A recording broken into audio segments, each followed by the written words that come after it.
Good morning guys. Dito tayo guys sa may Calamba LTO. Tayo ay nagpa-emission muna. At bago tayo pumasok sa loob ng LTO, kailangan na check na yung ating motor.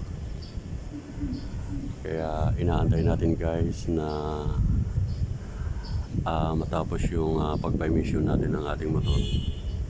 Ayan guys.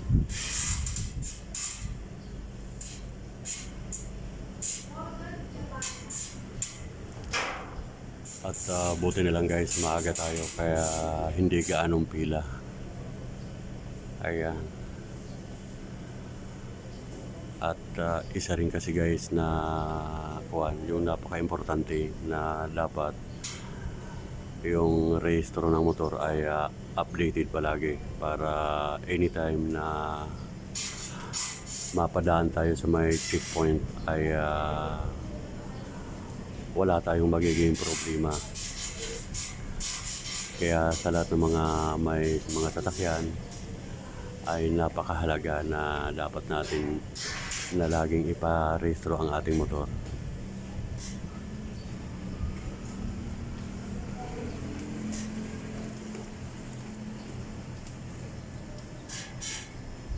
At andito tayo guys sa waiting area. Inaantay natin yung motor na matapos. At bago tayo pumasok sa may LTO.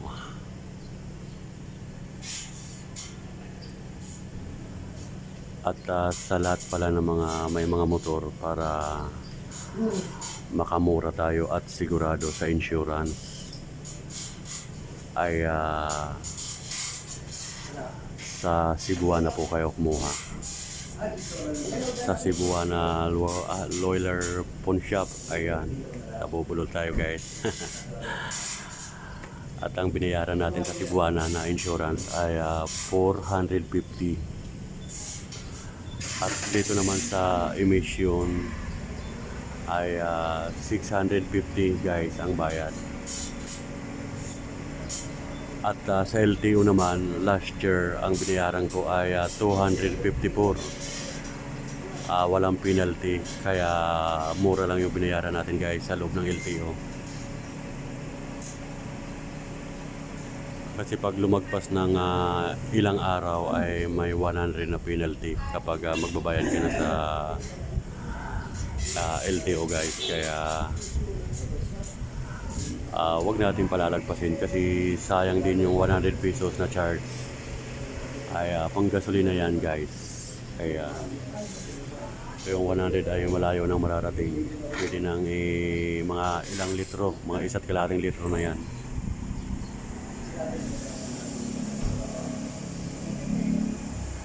At habang inaantay natin guys yung ating motor ay dito muna tayo pinaupo sa may waiting area. Ayan. Okay. Maya update ko kayo guys sa loob ng LTO. Ito po yung sa emission area.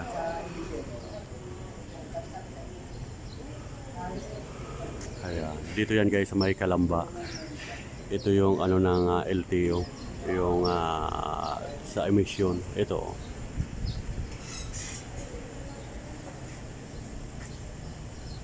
Ayan.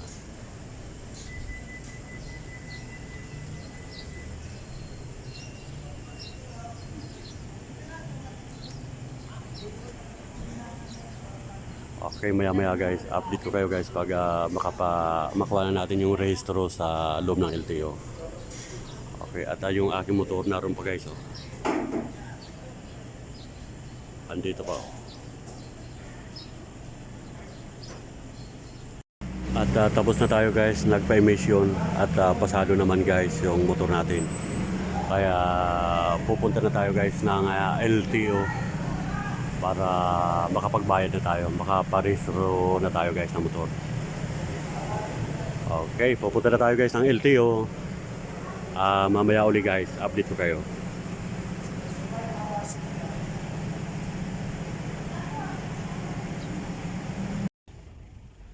At nagpark tayo guys ng motor dito sa parkingan ng LTO.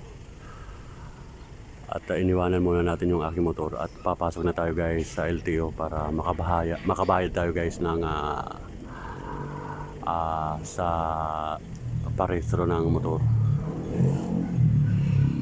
Ayan guys yung Bali LTO na kwan dito sa Calamba, Laguna. At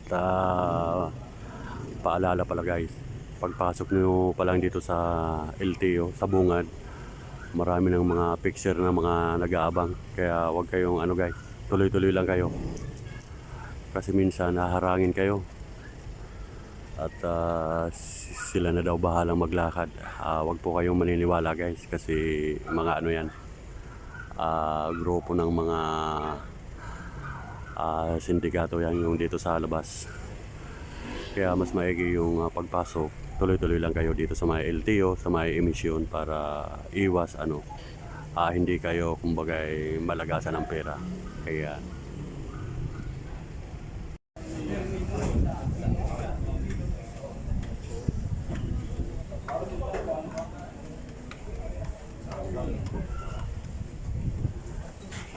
Check, check. Okay lang po rin na tawagin sa registro. Campus James Harvey. Mapuwayang Metoy. at maraming mga nagbabayad dito guys sa LTO. Nakapila tayo guys.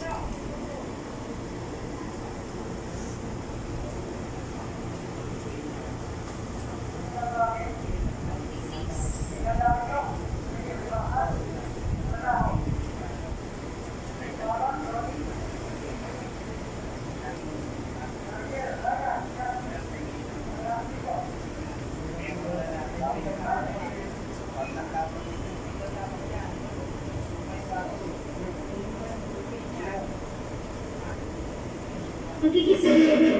Ang pila po ay pakabila. Huwag po natin naman ng releasing. Kabila po.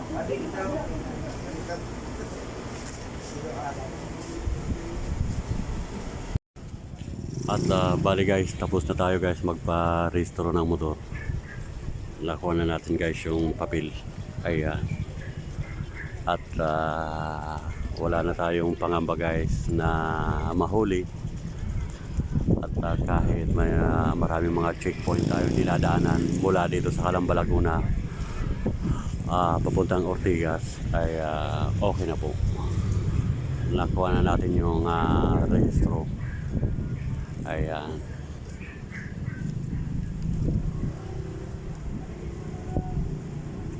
At ito po yung LTO sa Calamba, Laguna. Okay. At pupunta na tayo guys sa ating motor para makauwi na tayo.